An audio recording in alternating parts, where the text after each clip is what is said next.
اعوذ باللہ من الشیطان الرجیم بسم اللہ الرحمن الرحیم اللہم صلی علی سیدنا محمد وعلی آل سیدنا محمد وصحبہ سیدنا محمد وبارک وسلم۔ آج کا ہمارا ٹاپک ہے قادیانیت ایک جدا مذہب اور متوازی امت۔ قادیانیت ایک جدا مذہب اور متوازی امت۔ ہم نے یہ دیکھنا ہے کہ وہ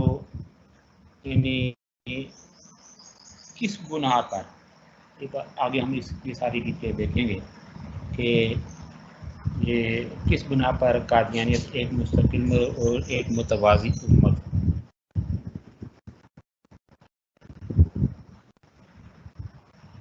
تو اس عنوان کے تحت ان امور کی نشاندہی کی جاتی ہے جن کے ذریعے مرزا صاحب نے اپنی امت کو امت مسلمہ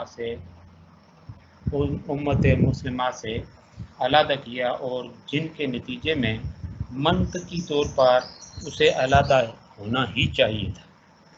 مثلا پہلا سبب ہے، یعنی علیحدگی کا پہلا سبب دعوی نبوت۔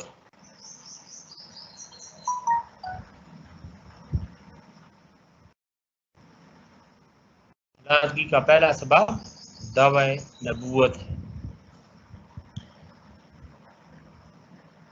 علیحدگی کی سب سے پہلی بنیاد مرزا صاحب کا دعوی نبوت ہے۔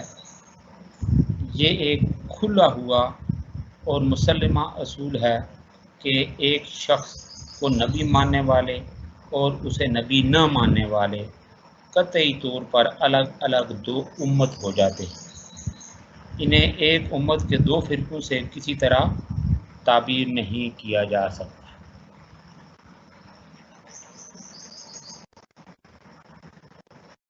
دعوی نبوت کا لازم ہے کہ جو لوگ اس نبوت پر ایمان نہ لائیں انہیں کافر قرار دیا جائے۔ چنانچہ قادیانی نے یہی کیا بھی، یعنی قادیانی نے یہی کیا بھی ہے کہ مرزا صاحب کا دعوی نبوت تسلیم نہ کرنے والوں کو دو ٹوک الفاظ میں کھلم کھلا کافر قرار دیا ہے، اور قادیانی امت کے مقابل میں امت محمدیہ کی ٹھیک وہی حیثیت قرار دی جو امت محمدیہ کے مقابل میں یہود اور نصارہ کی ہے۔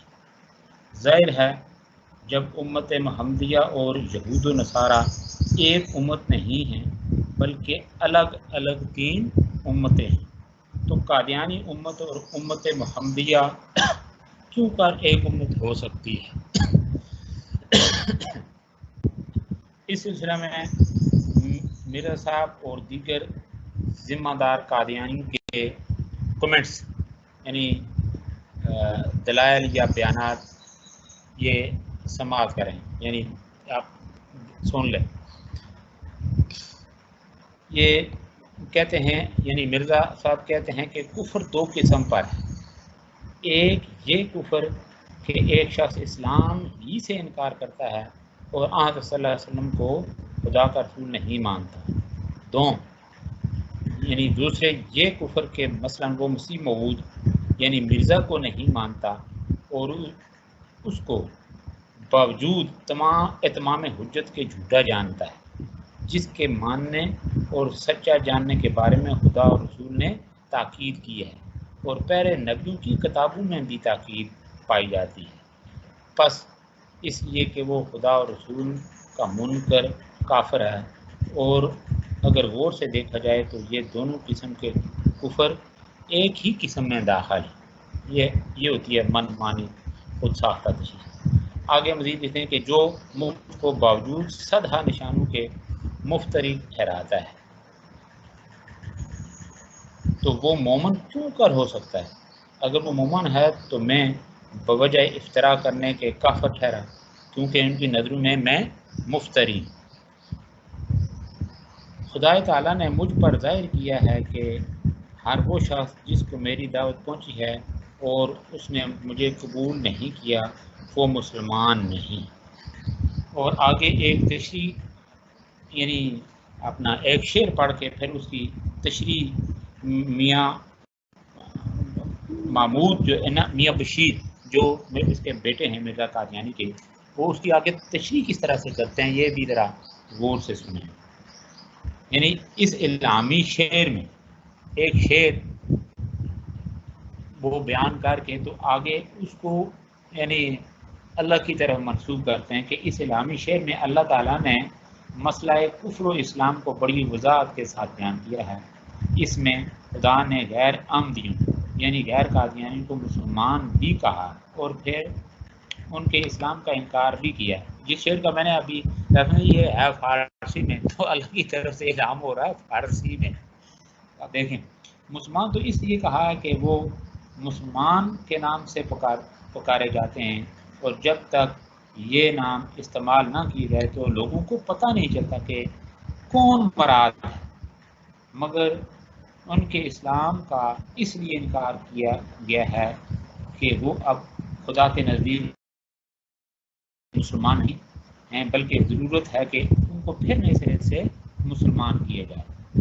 یہ میاں بشیر یہ اسی والے سے مزید اس کے کمنٹس کیا ہیں کہ حضرت مسیح موعود یعنی مرزا صاحب کی اس تحریر سے بہت سی باتیں حل ہو جاتی ہیں۔ اول یہ کہ حضرت یعنی مرزا صاحب کو اللہ نے الہام کے ذریعے اطلاع دی کہ تیرا انکار کرنے والا مسلمان نہیں، اور نہ صرف یہ اطلاع دی بلکہ یہ حکم دیا کہ تو اپنے منکروں کو مسلمان نہ سمجھ۔ دوسرے یہ کہ حضرت مرزا صاحب نے یعنی عبدالحکیم خان کو اجماع سے اس واسطے خارج کیا کہ وہ غیر احمدی کو مسلمان کہتا تھا۔ آگے مزید تفصیل یہ ہے کہ ایمان بالرسول اگر نہ ہو تو کوئی شخص مومن نہیں ہو سکتا۔ کسی معمول من اللہ کا انکار کفر ہو جاتا ہے۔ ہمارے مخالف حضرت مرزا صاحب کی معمولیت کے منکر ہیں۔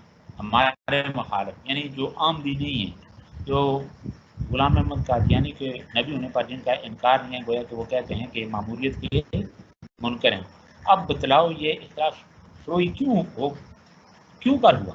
قرآن مجید میں تو لکھا ہے لا نفرق بین احد من رسل، لیکن حضرت مسیح موعود یعنی مرزا صاحب کے انکار میں تو یہ تفرقہ ہوتا ہے۔ اچھا جی، آگے پھر مزید یہ جو ہے نا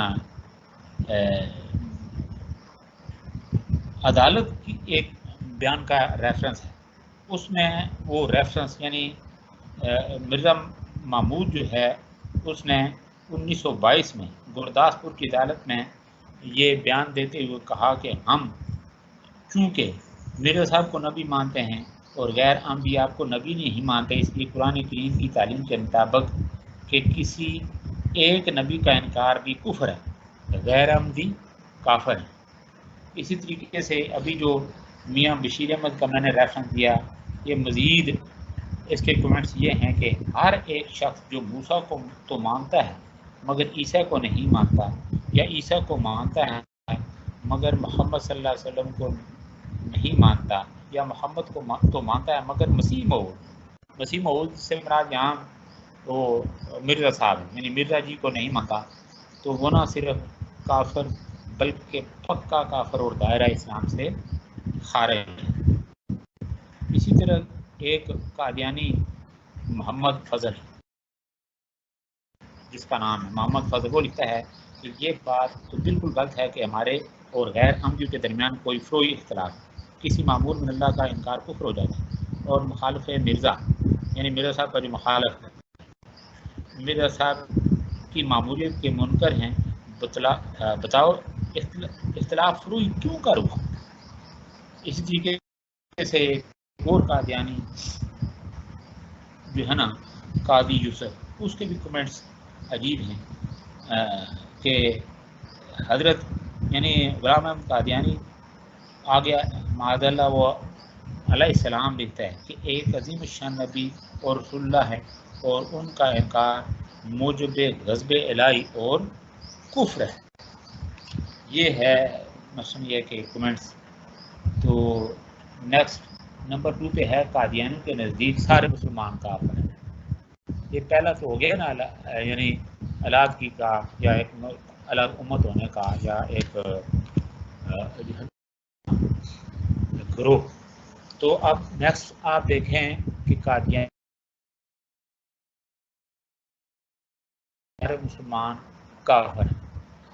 دوسرا سبب، اب مسلمانوں کی تکفیر کا یہ منطقی نتیجہ ہوا کہ قادیانی حضرات نے اپنے اسلام کو اس اسلام سے قطعی علیحدہ اور جداگانہ قرار دیا ہے جسے حضرت محمد صلی اللہ علیہ وسلم لائے تھے، نبی کریم صلی اللہ علیہ وسلم لائے تھے، اور جس کی پیروی امت مسلمہ کرتی ہے۔ چنانچہ خلیفہ ثانی مرزا محمود کا بیان ہے کہ حضرت مسیح موعود یعنی مرزا صاحب کے منہ سے نکلے ہوئے یہ الفاظ میرے کانوں میں گونجتے رہتے ہیں کہ آگے اس کے کمنٹس ہیں، یہ غلط ہے کہ دوسرے لوگوں سے ہمارا اختلاف صرف وفات مسیح یا اور چند مسائل میں ہے۔ اللہ تعالیٰ کی ذات، رسول کریم صلی اللہ علیہ وسلم، قرآن، نماز، روزہ، حج، زکوٰۃ، غرض کہ آپ نے تفصیل سے بتایا کہ ایک ایک جز میں ہمیں ان سے اختلاف۔ آگے ہم یہ دیکھیں گے آگے جا کے ان کے عام جو خد و خال ہیں، باقی ان کے جو یعنی انہوں نے اپنی تقویم بھی الگ کر لی، مہینوں کے نام بھی الگ رکھ لیے، زکوٰۃ، حج، یہ باقی بہت ساری تعویلات کرتے ہوئے تاکہ وہاں پہ آپ دیکھیں نا قادیان میں مسجد اقصیٰ تک بنا ڈالی، اور اس کا بھی پھر چیز ہیں اور پراپر اپنے موقع محل کے مطابق ہم ساری بات کریں گے۔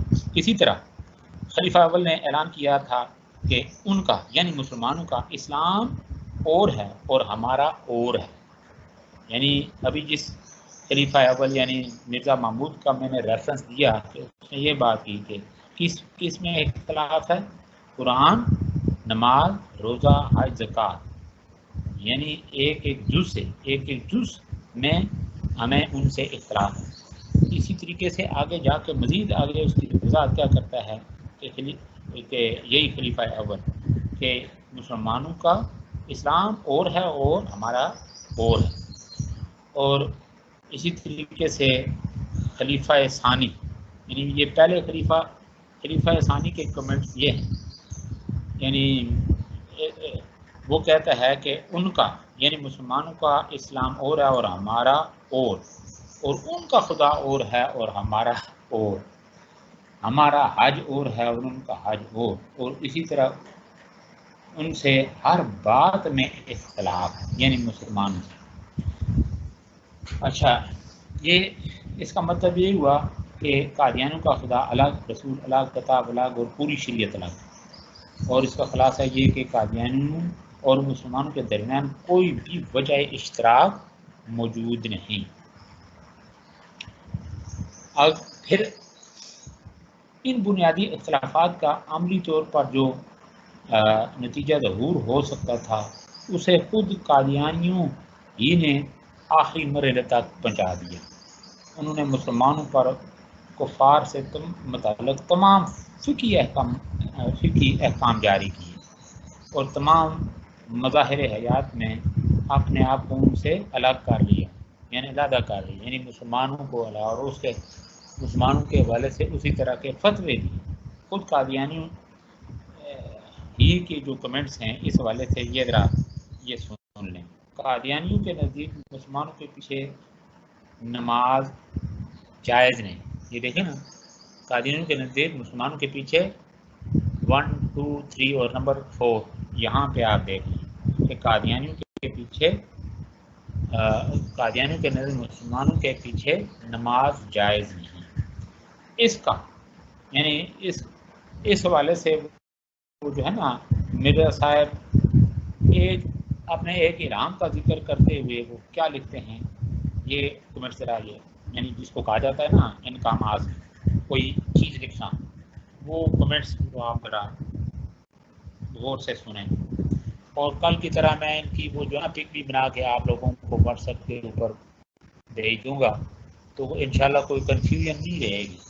یہ وہ ساری اتھینٹک بکس ہیں جس کے اوپر کوئی شک و شبہ والی بات تو ہے نہیں ہے، اور آگے جا کے پھر عدالتی وہ جو اس زمانے کے جو چارہ جوئی ہوئی، یعنی جو کٹہرے میں لا کے کھڑا کیا، عدالت میں لا کے کھڑا کیا گیا ان لوگوں کو، قادیانیوں کو، اور ان کے وکلاء نے جو جوابات دیے، اچھا وہ سارے اخبارات کے اور پھر یہ اس زمانے کے وہ سوال و جواب، وہ کمنٹس، وہ ساری یعنی دیکھیں نا اس زمانے میں یعنی اس کیمرے کی آنکھیں محفوظ کیے ہوئے ہیں، ٹھیک ہے نا، وہ اخبارات کے تراشے ساری چیزیں وہ پیسٹڈ ہیں.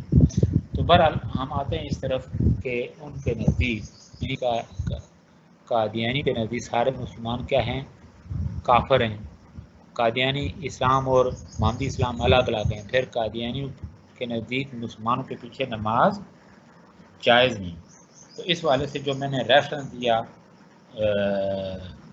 اس ایک الہام کا، مرزا جی کے ایک الہام کا، اس کا ذکر کرتے وہ کیا لکھتے ہیں کہ اس کلام الہی سے ظاہر ہے کہ میری تکفیر کرنے والے اور تکفیر کی راہ اختیار کرنے والے ایک ہلاک شدہ قوم ہے. اس لیے وہ اس لائق نہیں ہے کہ میری جماعت میں سے کوئی شخص ان کے پیچھے نماز پڑھے. کیا زندہ مردہ کے پیچھے نماز پڑھ سکتا ہے؟ بس یاد رکھو جیسا کہ خدا نے مجھے اطلاع دی ہے، تمہارے پر حرام ہے اور قطعی حرام ہے کہ کسی مکفر اور مکذب یا متردد کے پیچھے نماز پڑھو. ٹھیک ہے نا، یعنی جو میرا کفر کرنے والا ہو، میری تکذیب کرنے والا ہو، یا مجھے میری بات کو رد کرنے والا ہو، اس کے پیچھے نماز پڑھو. یہ اپنی جماعت سے مقام. پھر آگے کمنٹس کیا ہیں کہ صبر کرو اور اپنی جماعت کے غیر کے پیچھے نماز مت پڑھو. بہتری اور نیکی اسی میں تمہاری نصرت اور فتح عظیم ہے، اور یہی اس جماعت کی ترقی کا موجب ہے. اچھا، اسی طریقے سے نیکسٹ ہے مرزا محمود. اس کے کمنٹس ہیں کہ حضرت مسیح موعود نے سختی سے تاکید فرمائی ہے کہ کسی آمدی کو غیر آمدی کے پیچھے نماز پڑھنی جائز نہیں. باہر سے لوگ اس کے متعلق بار بار پوچھتے ہیں. میں کہتا ہوں تم جتنی دفعہ بھی پوچھو گے اتنی دفعہ ہی میں یہی جواب دوں گا کہ غیر آمدی کے پیچھے نماز پڑھنی جائز نہیں. 3 دفعہ تکرار. ہمارا یہ فرض ہے کہ غیر آمدی کو مسلمان نہ سمجھیں اور ان کے پیچھے نہ نماز نہ پڑھیں کیونکہ ہمارے نزدیک وہ خدا تعالیٰ کے ایک نبی یعنی مرزا کے منکر ہیں. اچھا، نیکسٹ ہے جی، قادیانیوں کے نزدیک کسی مسلمان کی نماز جنازہ جائز نہیں. یعنی قادیانیوں کے نزدیک مسلمان کی نماز جنازہ جائز نہیں. یہ ایک اخبار ہے ان کا جو یہ 15 دسمبر 1921 اس میں ایک وہ جو ہے نا اس کے وہ جو شائع ہوا اس کی عبارت ذرا یہ سن لیجئے کہ حضرت مرزا صاحب نے اپنے بیٹے فضل احمد، دیکھیں نا اس کا نام تھا، کا جنازہ اس لیے نہیں پڑھا کہ وہ غیر آمدی تھا. یعنی حضرت مرزا صاحب نے اپنے بیٹے فضل احمد کا جنازہ اس لیے نہیں پڑھا کہ وہ غیر آمدی تھا. اسی طریقے سے مرزا محمود وہ کہتا ہے کہ غیر آمدی کے جنازہ کے متعلق ہم نے محکمات کو دیکھنا ہے. محکم کیا ہے؟ حضرت مسیح موعود یعنی مرزا جی نبی ہیں. نبی کا منکر اولئک هم الکافرون کے فتوے کے نیچے ہے. محکم کیا ہے کہ کافر کا جنازہ جائز نہیں. ٹھیک ہے نا، یہ اس طرح کے کمنٹس ہیں. تو پھر دیکھیں نا آگے پھر کافی یعنی اس حوالے سے غیر آمدی کے بارے میں لکھا کہ غیر آمدی کا بچہ بھی غیر آمدی ہوگا، اس لیے اس کا جنازہ بھی نہیں پڑھنا چاہیے. یعنی سوال جواب کی صورت میں یہ جس طرح عیسائی بچے کا جنازہ نہیں پڑھا جا سکتا اگر وہ معصوم ہی ہوتا ہے، اسی طرح کسی غیر آمدی بچے کا جنازہ نہیں پڑھا جا سکتا. اس مزید یہ جو ہے نا یہ مرزا قادیانی کا جو صاحبزادہ ہے بشیر احمد، اس نے تو اسے ایک قدم اور آگے بڑھتے ہوئے کمنٹس یہ دیے کہ میرا عقیدہ یہ ہے کہ جو لوگ غیر آمدی کے پیچھے نماز پڑھتے ہیں ان کا جنازہ جائز نہیں، کیونکہ میرے نزدیک وہ آمدی نہیں ہے۔ اچھا جی، اور اس طرح سے پھر آپ دیکھیں، ایک تو یہ ہے، ساتھ ساتھ نیکسٹ یہ کہ قادیانی کے نزدیک یعنی ایک تو جناب پھر مسلمانوں یعنی غیر قادیانی جو ہیں ان کے ساتھ یعنی مسلمانوں کے ساتھ رشتے، شادیاں، بیاہ کرنا یہ بھی حرام ہے۔ اس سلسلہ میں بھی قادیانیوں نے مسلمانوں کو یہود و نصارہ کے ہم طلع قرار دیا ہے، یعنی جس طرح ایک مسلمان مرد کے لیے یہودی یا عیسائی لڑکی سے نکاح کرنا جائز ہے، لیکن مسلمان لڑکی کو کسی یہودی یا عیسائی کے مرد کے نکاح میں دینا جائز نہیں۔ بائیں نہیں، یہی موقع مسلمانوں کے بارے میں قادیانیوں کا کہ ایک قادیانی مرد تو مسلمان عورت سے شادی کر سکتا ہے، لیکن اپنی قادیانی لڑکی کو کسی مسلمان کے نکاح میں نہیں دے سکتا۔ تو اسی والے سے میاں محمود اس کے کمنٹس یہ ہیں کہ حضرت مسیح موعود یعنی مرزا صاحب کا حکم اور زبردست حکم ہے کہ کوئی آمدی غیر آمدی کو اپنی لڑکی نہ دے۔ اس کی تعمیل کرنا بھی کہ ہر ایک آمدی کا فرض ہے، غیر آمدی کو لڑکی دینے سے بڑا نقصان پہنچتا ہے اور علاوہ اس کے وہ نکاح جائز ہی نہیں۔ پھر اس کے کمنٹس یہ ہیں کہ جو شخص غیر آمدی کو رشتہ دیتا ہے وہ یقیناً حضرت مسیح موعود یعنی مرزا جی کو نہیں سمجھتا اور نہ جانتا ہے کہ آمدیت کیا ہے۔ کیا کوئی غیر آمدی میں ایسا بے دین ہے جو کسی ہندو یا عیسائی کو اپنی لڑکی دے دے؟ ان لوگوں کو تم کافر کہتے ہو، مگر وہ تم سے اچھے رہے کہ کافر ہو کر بھی کسی کافر کو لڑکی نہیں دیتے، مگر تم آمدی کلا کر کافر کو دیتے۔ یہ دیکھ لیں، یہ اس طرح کی کچھ عبارات ہیں۔ ہم آگے بڑھتے ہیں، اس لیے کہ میں یہ زیادہ بس یہ ریفرنس ہی کافی جو چیزیں، باقی میں واٹس ایپ کر دوں گا، یہ لمبی ڈیٹیل ہے اس کی۔ پھر اس کے ساتھ ساتھ یعنی رشتے حرام ٹھہرانے کے علاوہ اور کیا کیا کہ یہ بھی آگے یہ اس کے ساتھ ساتھ آگے نیکسٹ یہ اس سلائڈ کے اوپر دیکھ لیں۔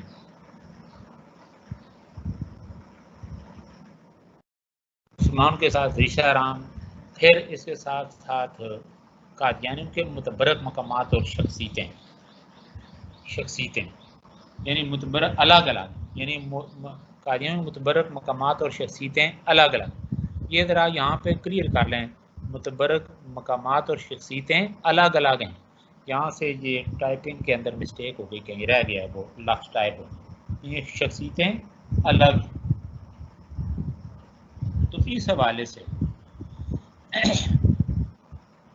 قادیانی اکابر نے اپنی امت کو اسلام کے متبرک مقامات اور روحانی مراکز یعنی مذہبی شعائر اور مقدس ہستیوں اور شخصیتوں کے مقابل میں نئے متبرک مقامات، نئے روحانی مراکز، نئے مذہبی شعائر اور نئی شخصیتیں عطا کی، اور اس طرح ان کی عقیدت و محبت کے مراکز کو بدل کر رکھ دیا۔ انہوں نے مرزا صاحب کے رفقا کو صحابہ کرام کا ہم پلہ قرار دیا۔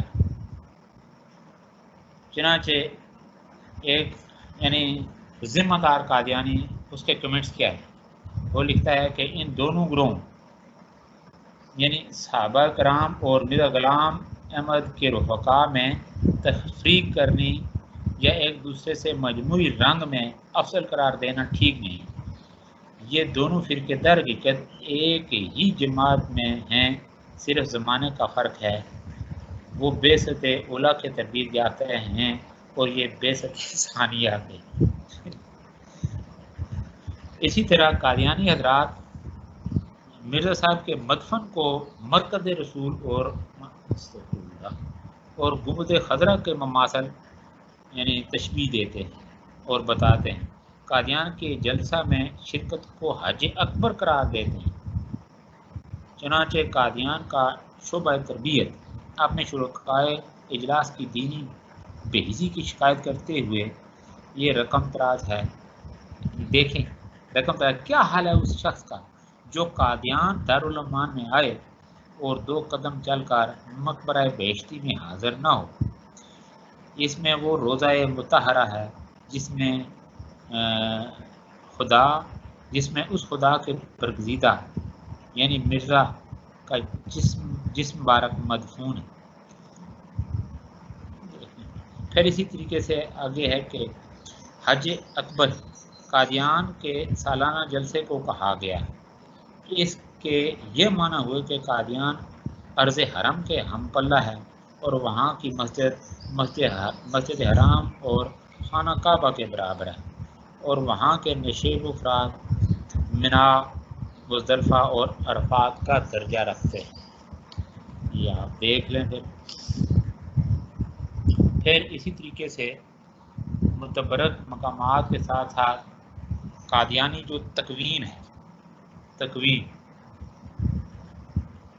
یعنی اسلامی میں تکوین، اس سے ان مہینوں سے انہوں نے اپنے آپ کو الگ کر لیا۔ قادیانیوں نے اپنی تکوین بھی اسلامی تکوین سے علیحدہ کر لی۔ انہوں نے تاریخ قادیانیت کے مخصوص واقعات کی بنیاد پر 12 مہینوں کے نئے نام تجویز کیے اور شمسی طریقہ تقویم کے مطابق ہر ماہ کے ایام کی تعداد مقرر کر کے یعنی 1888 سے سن مرزایہ کا آغاز کیا، کیونکہ اسی سال مرزا صاحب نے پہلی بار لوگوں سے بیعت لی تھی۔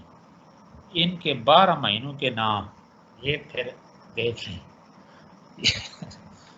مانے، سلام، اجل، مبارک، الرحیل، فوق، برکات، تحت، خیر، بشارت، قبول، فلک۔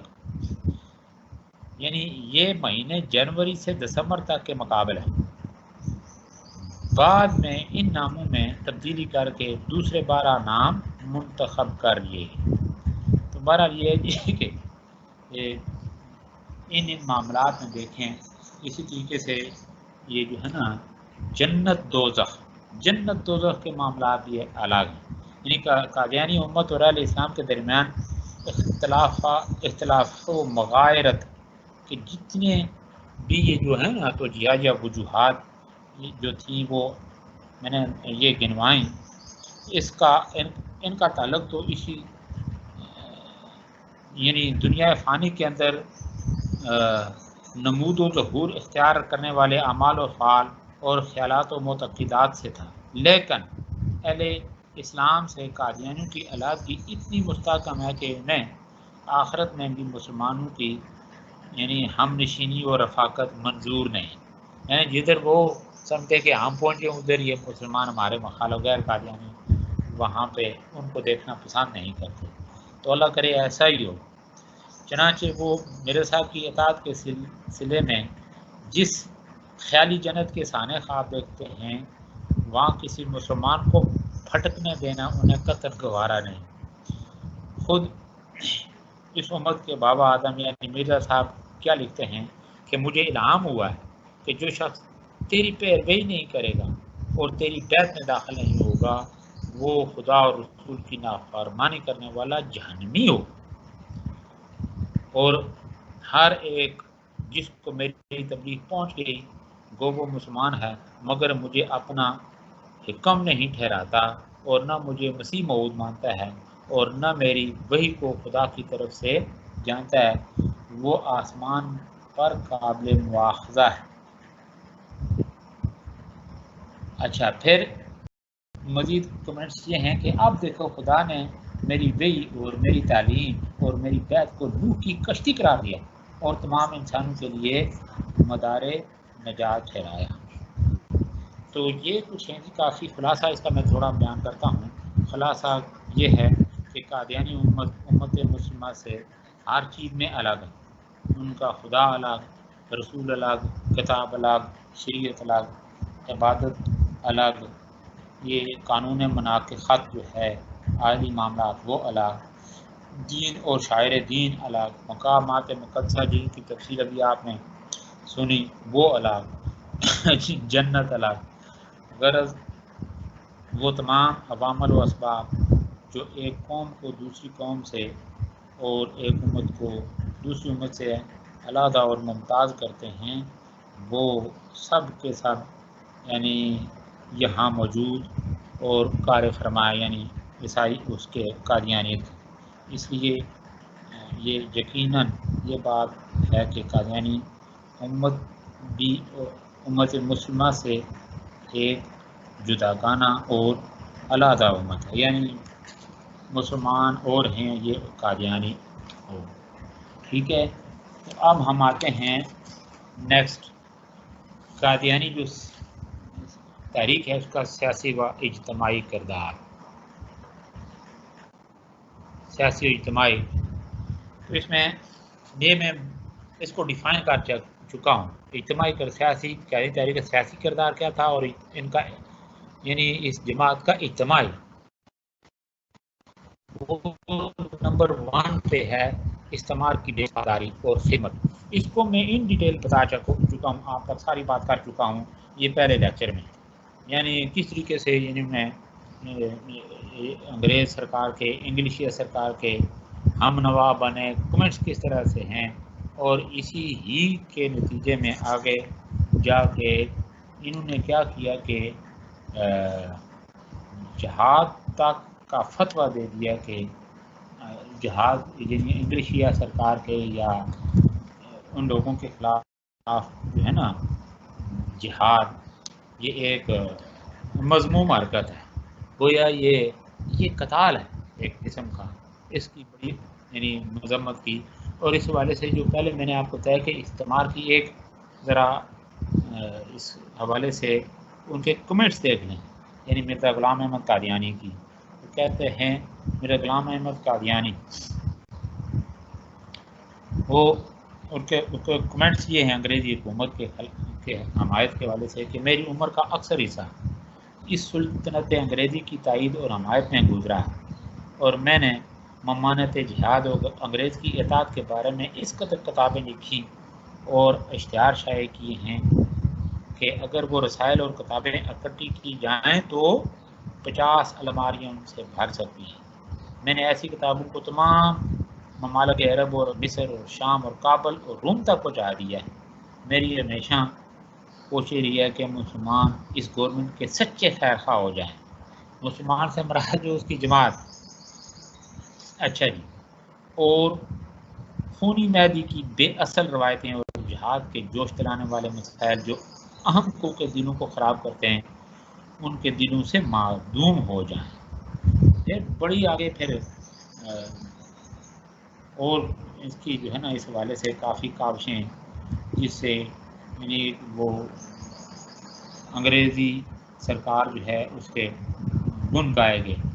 وہ مزید اس کے کمنٹس یہ ہیں کہ میں ابتدائی عمر سے اس وقت جو قریباً 60 برس کی عمر تک پہنچا ہوں اپنی زبان اور قلم سے اس عام کام میں مشغول ہوں تاکہ مسلمانوں کے دلوں میں گورنمنٹ انگلشیا کی سچی محبت اور خیر خواہی اور ہمدردی کی طرف پھیر دوں، اور ان کے بعض کم فہموں کے دلوں سے غلط خیال جہاد وغیرہ کے یعنی غلط خیال جہاد وغیرہ جو گویا کہ وہ ان کے اندر پایا جاتا ہے کہ دور کر دوں، جو ان کو دلی صفائی اور مخلصانہ تعلقات سے روکتے ہیں. یعنی یہ کس حوالے سے ہے کہ اس تحریک کا سیاسی و اجتماعی کردار کیا تھا کہ استعمار کی بنیاد وفاداری اور خدمت، پھر ممانعت جہاد، پھر عالم اسلام کے سقوط پر کیا ان کا رویہ کیا تھا، کس طرح سے جشن منایا، یہ بھی ذرا آپ جو ہے نا یہ دیکھ لیں.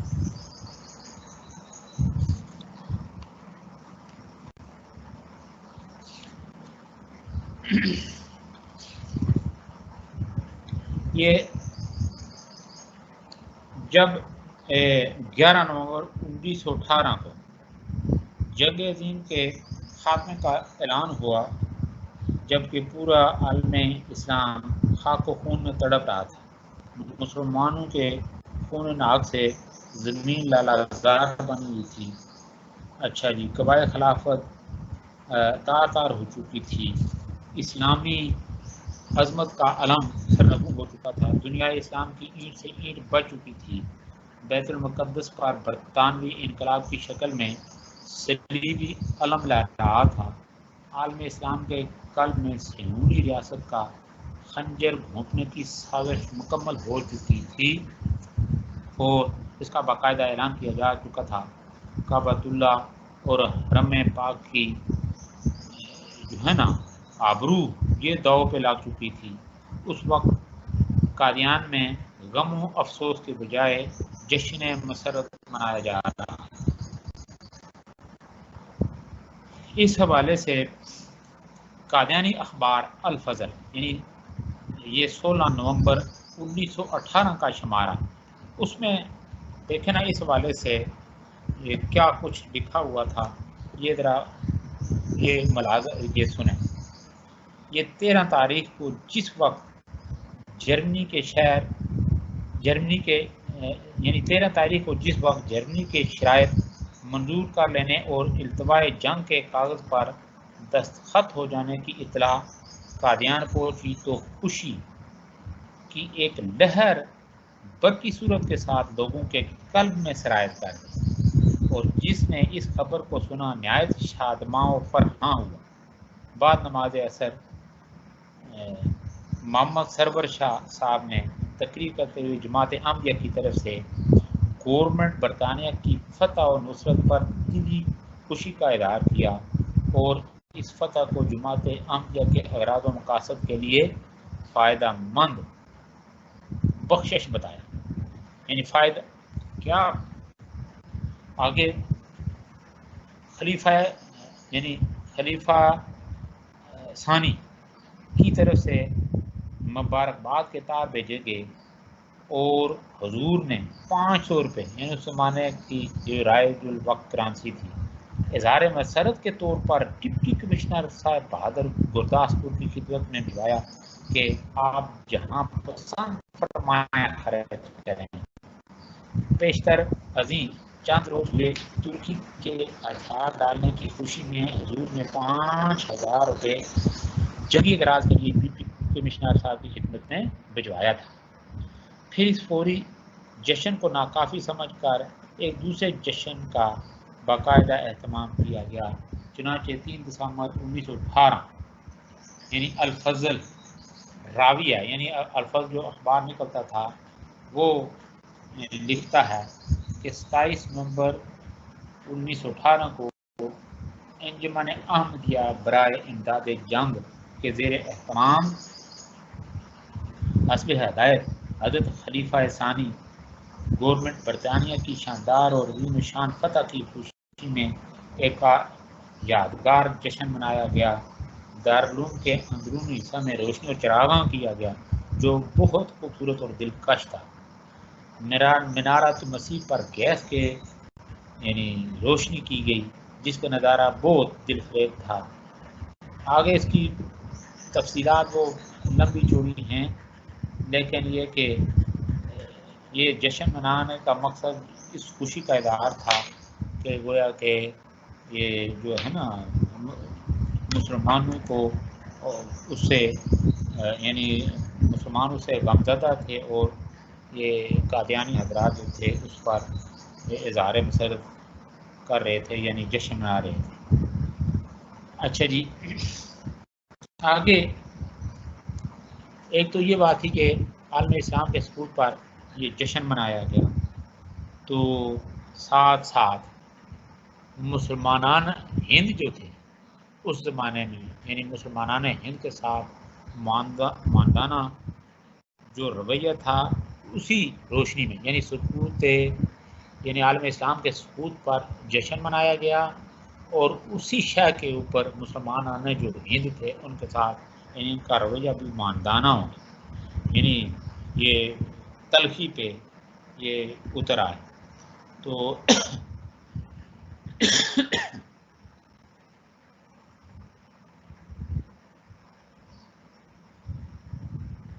قادیانی حضرات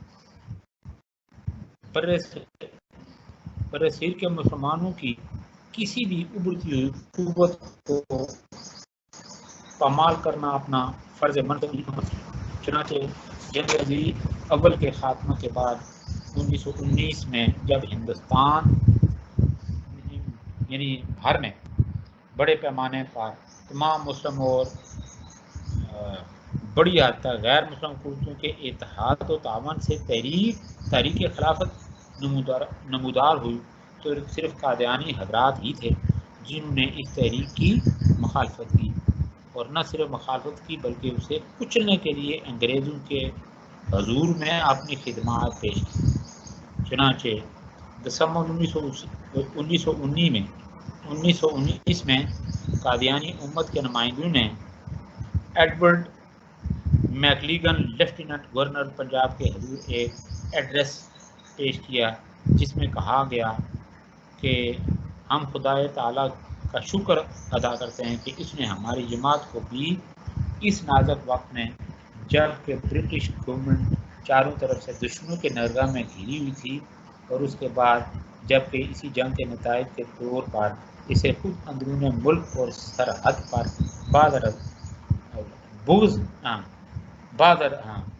اندرون ملک اور سرحد پر خطرات کا سامنا ہوا، اپنی طاقت اور اپنے ذرائع سے بڑھ کر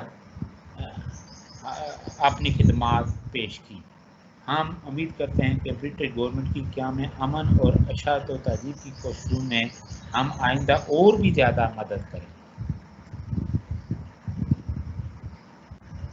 واضح رہے کہ قیام امن کی کوششوں سے اشارہ انگریزوں کے ان جابرانہ و قاہرانہ اقدامات کی جانب ہے جن کے ذریعے وہ تحریک خلافت کو کچل دینا چاہتے تھے، اور اشاعت تہذیب سے مراد انگریزوں کے وہ جارحانہ ثقافتی حملے ہیں جو انہوں نے فتح کے نشے میں سرشار ہو کر بڑے پیمانے پر اسلامی تہذیب و تمدن اور ثقافت اور طرز معاشرت کے بچے کچے آثار کے خلاف جاری رکھے تھے.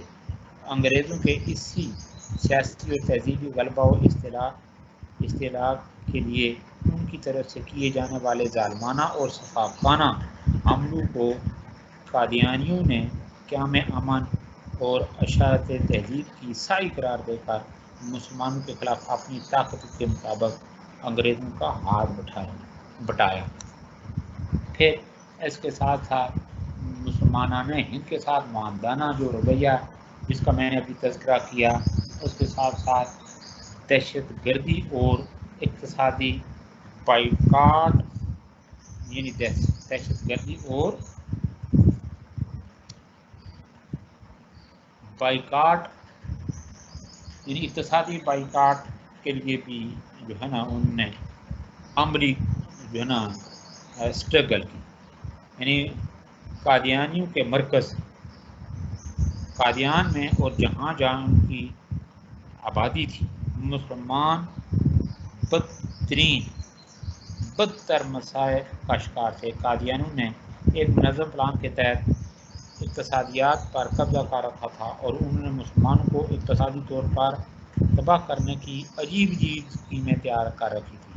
انہی اسکیموں کے ایک جز کے طور پر مسلمانوں کا دائمی اقتصادی بائیکاٹ کیے ہوئے تھے، اور اس سلسلے میں ہر قادیانی سے ایک اقرارنامے پر دستخط دیا جاتا تھا اور سختی کے ساتھ اس کی پابندی کرائی جاتی تھی. اس اقرارنامے کی عبارت وہ ذرا سن لیں، پھر آپ کو اندازہ ہوگا کہ یہ کس حد تک کیا مسلمانوں کے خلاف انہوں نے اسٹرگل کی.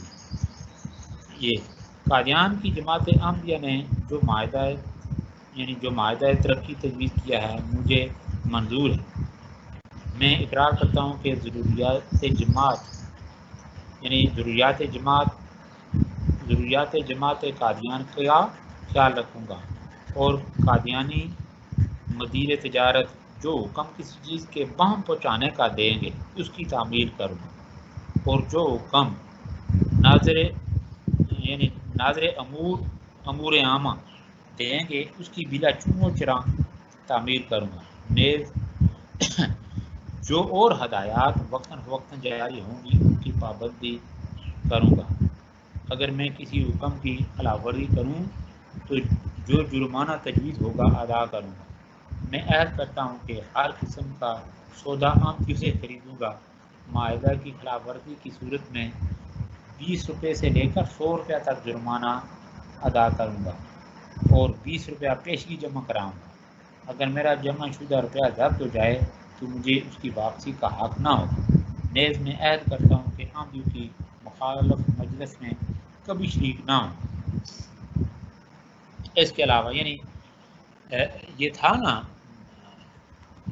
اقتصادی دہشت گردی اقتصادی بائیکاٹ، اس کے ساتھ اس بائیکاٹ کے علاوہ قادیانی مسلمانوں کے خلاف یعنی دیگر اور جو ہے نا دہشت گردانہ یا کاروائیاں بھی کی، بلوا، مار پیٹ، قتل و غارت گری، جائیداد اور مکانات سے جبری بے دخلی، یہ اس طرح کی صورتیں بھی سامنے آئیں۔ یہ ایک واقعہ ہے کہ اپریل 1924 کو جو ہے نا قادیان میں اہل اسلام کا جلسہ ہوا۔ درمیانی شب کو جلسہ برخاست ہونے کے بعد قادیانی ہتھیار بند جو تھے، یہ گروہ کی صورت میں قادیانی ہتھیار بند رات کی تاریکی میں انہوں نے مولانا امرتسری پر حملہ کرنے کے لیے وہ جلسہ گاہ میں آئے، لیکن جلسہ گاہ میں جو ہے نا اس مضموم جو حرکت انہوں نے کرنی تھی یعنی قاتلانہ حملہ ان پہ کرنا تھا، اس میں کامیاب نہ ہوئے تو کیا کیا کہ جلسہ گاہ میں سوئے ہوئے کچھ بیرونی جو شرکاء تھے ان کو مارا پیٹا، ان کو زد و کوب کیا۔ پھر جو ہے نا قادیانی مذہب سے طائب ہونے والے مسلمانوں میں سے ایک شخص کو شہید کر دیا جس کا نام تھا حاجی محمد سے، اور اس کا دوسرا ساتھی جو وہ قتل ہونے سے بچ گیا، اس کے مکان تک کو جلا دیا۔ تو اس طرح کی بڑی عجیب اور دہشت پسندانہ جو ہے نا حرکتیں ہیں۔ پھر آگے گویا کہ ان کے جو عزائم ہیں یا مقاصد جو تھے وہ یہ کہ پاکستان کے اوپر یعنی پورے پاکستان کے اوپر بھی ان کے غلبے کی ایک خواب اور خواہش رہی ہے، جس کے لیے یہ اسٹرگل تو کر رہے ہیں لیکن ابھی تک اللہ تعالیٰ نے ان کو کامیاب نہیں کیا۔ خاص طور پہ یہ تحریروں میں آتا ہے کہ انہوں نے اپنے لیے اس بلوچستان کے علاقے کا انتخاب کیا۔ تو بہرحال یہ تو پھر ہے، اس والے سے کافی لمبے چوڑے کے جو ہے نا جو انہوں نے اسٹرگل کی یہ تحریریں موجود ہیں، کتب کے اندر وہ ساری باتیں موجود ہیں۔ آخر میں ہم یہ دیکھتے ہیں کہ قادیانی اور صہیونی تعلقات یہ کس نوعیت کے ہیں۔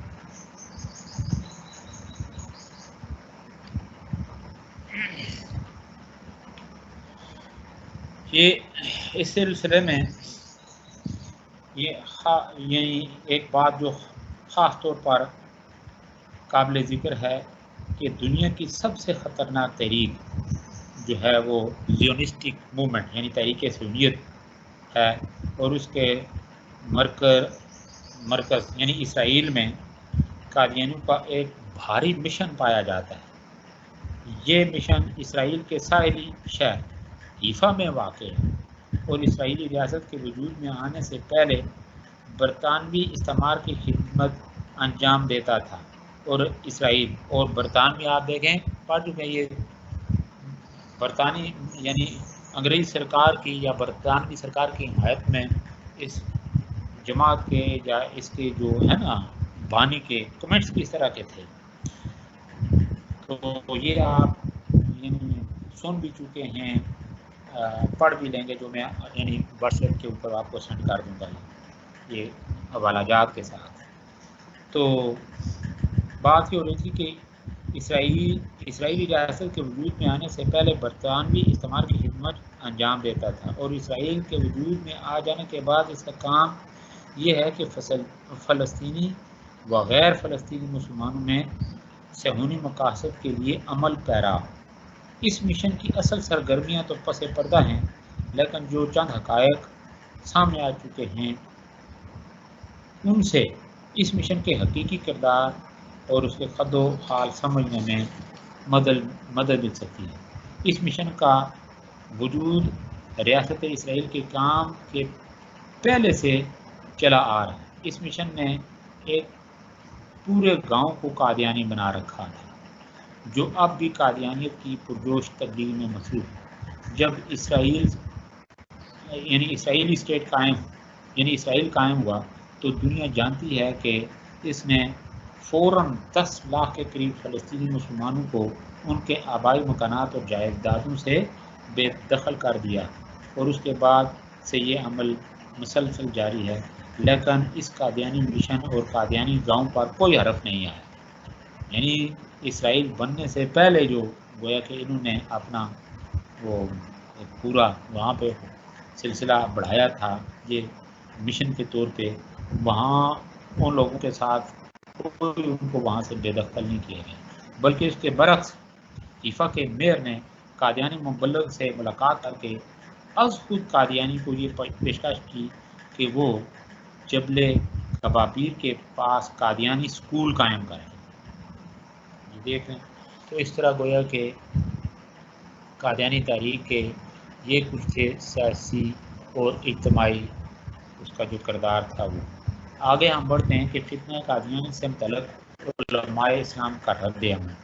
یہ تو فطری بات ہے کہ کن کن لوگوں نے اب یہ جو ہے نا ابتداً اگر وہ خاموش رہے، اس لیے کہ ابتدائی طور پہ یہ جو ہے نا مرزا غلام احمد قادیانی نے اپنے آپ کو ظاہر تو نہیں کیا اسلام کا خیر خواہ، یعنی اسلام کی آڑ، اسلام کا نام لے کے مسلمانی کے آڑ میں سارے اپنے پروگرام کو ابتدائی طور پہ غیر محسوس انداز میں بڑھانے کی کوشش کی، لیکن آہستہ آہستہ چھیڑ چھاڑ کرتے کرتے پھر دیکھ رہے جن مراحل کے بارے میں کہ فلاں مرحلے پہ فلاں مرحلے پہ اور فلاں مرحلے پہ اس نے کیا کیا سٹیپس لیے، تو پھر اس کے بعد یہ پھر مسلمان جو تھے جنہوں نے سمجھا، خاص طور پہ علماء حق، ٹھیک ہے، جن کی دیکھیں نا دینی بصیرت ختم نبوت کے حوالے سے خاص طور پہ جن کے پیش نظر یہ سارے باتیں تھیں، تو انہوں نے فوراً بھانپ لیا کہ اب یہ جو ہے نا یہ پس پردہ ابتدا میں جو باتیں مرزا غلام احمد قادیانی نے کی، اس کے پیش نظر کچھ اور محرکات اور مقاصد تھے۔ تو اب جوں ہی انہوں نے اس چیز کو بھانپا تو یہ فطری بات تھی کہ علماء حق یہ جو فتنہ قادیانی سے متعلق ان کا رد عمل سامنے آتا، اور پھر اس کے لیے اس کے سد بات کے لیے یا اس کے تدارک کے لیے وہ اسٹرگل کرتے، اور اس والے سے نمایاں نام ہیں، یعنی یہ جو پہلے سالار قافلہ ہیں، یعنی قادیانیت مخالف جو قافلہ ہے اس کے جو پہلے سالار ہیں وہ کون ہیں؟ مولانا محمد حسین بٹالوی، محمد حسین بٹالوی۔ ان کا تھوڑا سا مختصر تعارف اور ان کی اسٹرگل کے بارے میں تھوڑا سنیں۔ انہوں نے یعنی آپ پورے برے صغیر پاک و ہند میں سب سے پہلے عالم دین ہیں جنہوں نے فتنہ قادیانی کے ظاہر ہوتے ہی اس کے خلاف ایک بھاری اور مؤثر قدم اٹھایا۔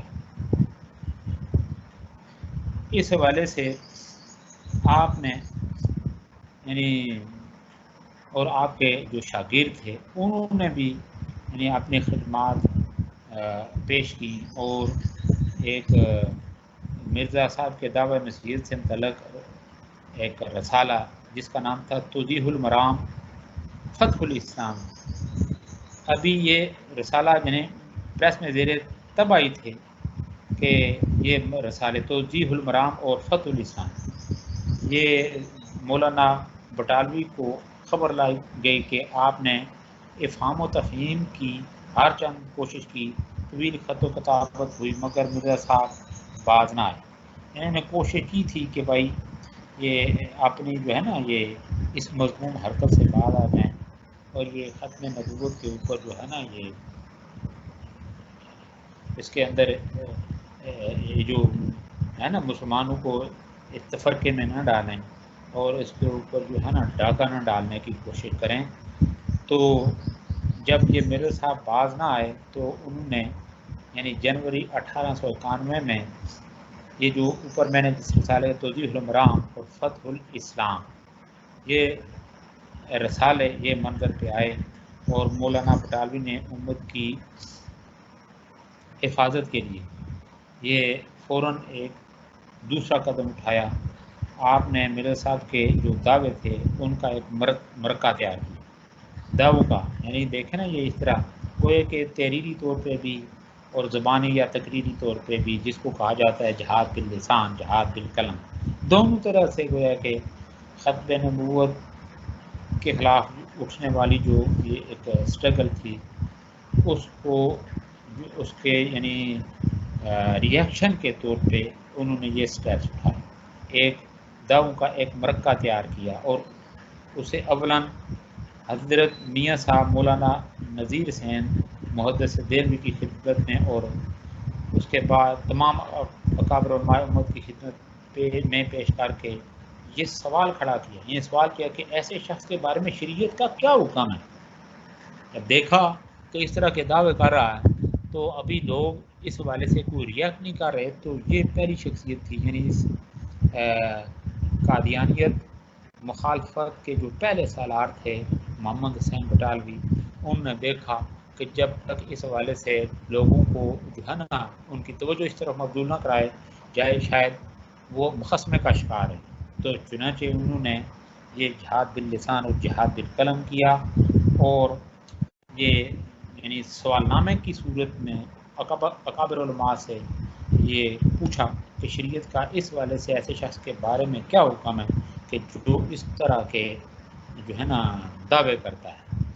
تو میاں صاحب نے نہایت قوی اور محکم دلائل کی روح سے یہ فتویٰ صادر فرمایا کہ ایسا شخص شرعاً گمراہ اور کافر ہے، اور دوسرے علماء نے اس کی تائید و تصدیق کی.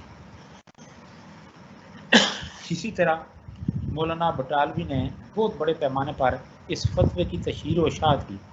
چنانچہ قادیانی آیان تک کو اس کا اعتراف ہے کہ مولانا بٹالوی کے اس اقدام سے قادیانی امت میں زلزلہ برپا ہوا. اس کے بعد ہیں جی یہ ان کی بھی آگے اور لمبی ہے جو ان کی اسٹرکچر ہے کاوشیں ہیں، اس کی ایک طویل داستان ہے، لیکن ہم اختصار کے ساتھ آتے ہیں مولانا ثناء اللہ امرتسری. یہ قافلے کے دوسرے سالار ہیں. انہوں نے بھی پھر دیکھیں نا یہ رد قادیانیت کے خلاف باقاعدہ تصنیف کا سلسلہ شروع کیا تھا اور ایک مستقل باب رد قادیانیت وہ یعنی جو ہفتہ روزہ اہل حدیث جاری کیا ہفتہ روزہ، اس کا ایک مستقل باب تھا رد قادیانیت. تو 1907 میں یعنی 1901 1903 اور 1907 میں یہ ان کی مختلف جو ہے نا وہ کاوشیں اور اسٹرگل یہ ہمارے سامنے آتی ہیں. اور مرزا صاحب کی زندگی میں بھی اور ان کی وفات کے بعد بھی ان کی امت سے آپ نے بے شمار مناظرے کیے. کس نے؟ مولانا ثناء اللہ امرتسری نے. خود مرزا صاحب نے مناظرہ کی تحریک ہوئی. 1903 میں بلا جھجک قادیان جا دم، مگر مرزا صاحب کو گھر کی چاردیواری سے نکلنے کی ہمت نہ ہو. مولانا کی یعنی مسلسل ضرب سے عاجز آقا، یعنی جس طرح کی وہ بات کرتے تھے اس کا بالکل منہ توڑ جواب دیتے.